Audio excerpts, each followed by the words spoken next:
Good morning. Welcome to Tuesday, or video number 2 of your week 2 distance learning. Today we are going to be talking about chapter 5.3, which is on rates. And we have a couple vocabulary words that we need to discuss first. And the first one is rate. A rate is a ratio of two quantities with different units. And I will show you an example of that in just a moment.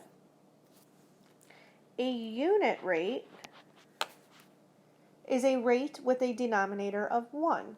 So again, remember, your ratios can be written as fractions, or with the colon, or with the word to.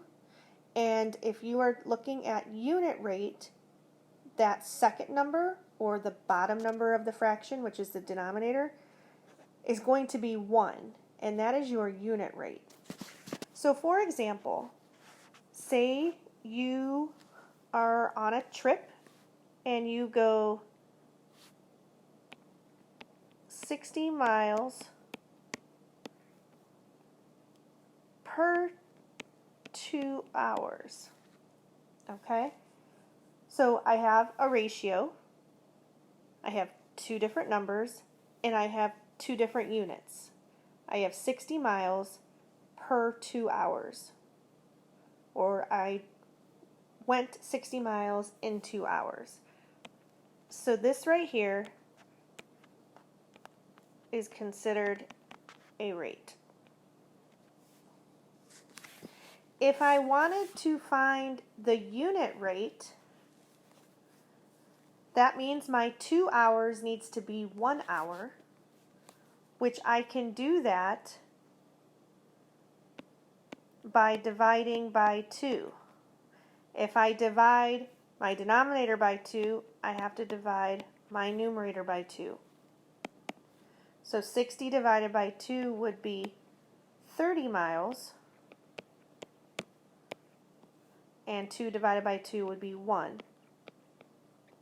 So my unit rate is 30 miles per hour. That's how fast I'm going. This is the unit rate. 30 miles per hour. Does that make sense? So think about it when you take your heart rate. Your heart rate is how many times your heart beats per minute. So your heart rate is a unit rate.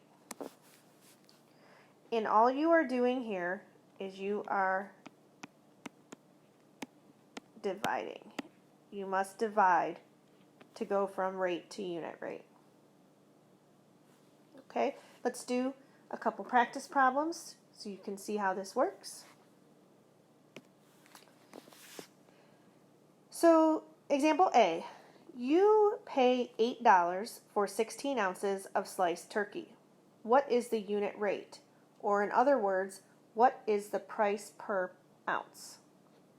So the first thing you need to do is write what you know. You know that you pay $8 per 16 ounces. So you have two quantities and you have two different units. So you have $8 per 16 ounces.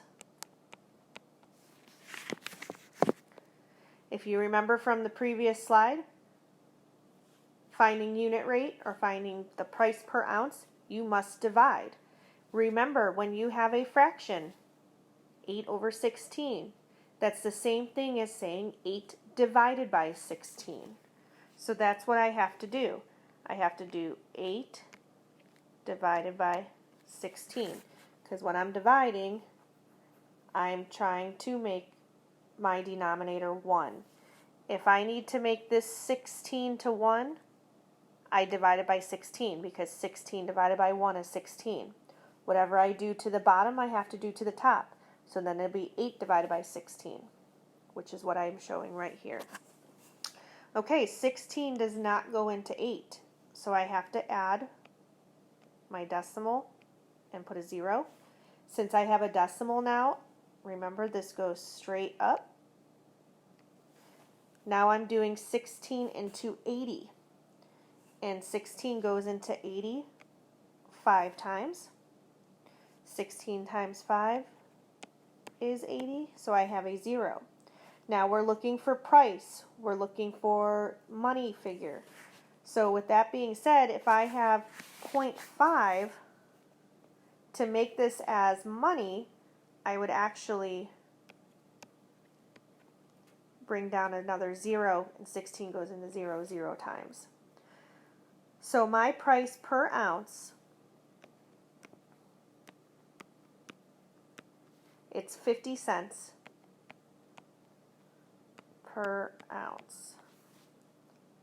So if I pay $8 for 16 ounces of turkey, I'm paying 50 cents per ounce. And if you can always check your answer, if you buy 16 ounces, if you take 16 times 50 cents, you will get $8. And that's how you would check it. Okay. Again, remember, if you have any questions during this, please jot them down so you can reach out to me and I can help you. For example B, a chef buys 6 pounds of salmon for $51. How much is the cost per pound? So what is the unit rate? And then there's a second question that asks how much is it for 9 pounds? So when you're asked a question like this, you would have to find the unit rate first, because you would not be able to tell how much money it is for 9 pounds unless you knew how much you were paying per pound. Make sense? So if I have 6 pounds for $51, I'm going to write, we need to know how much it is per pound, so the pounds goes on the bottom. And my $51 is up top. Okay, so I have $51 per 6 pounds. I need to find out how much it is per pound. So that's going to be 51 divided by 6. 6 does not go into 5. So we have to find out how many times 6 goes into 51.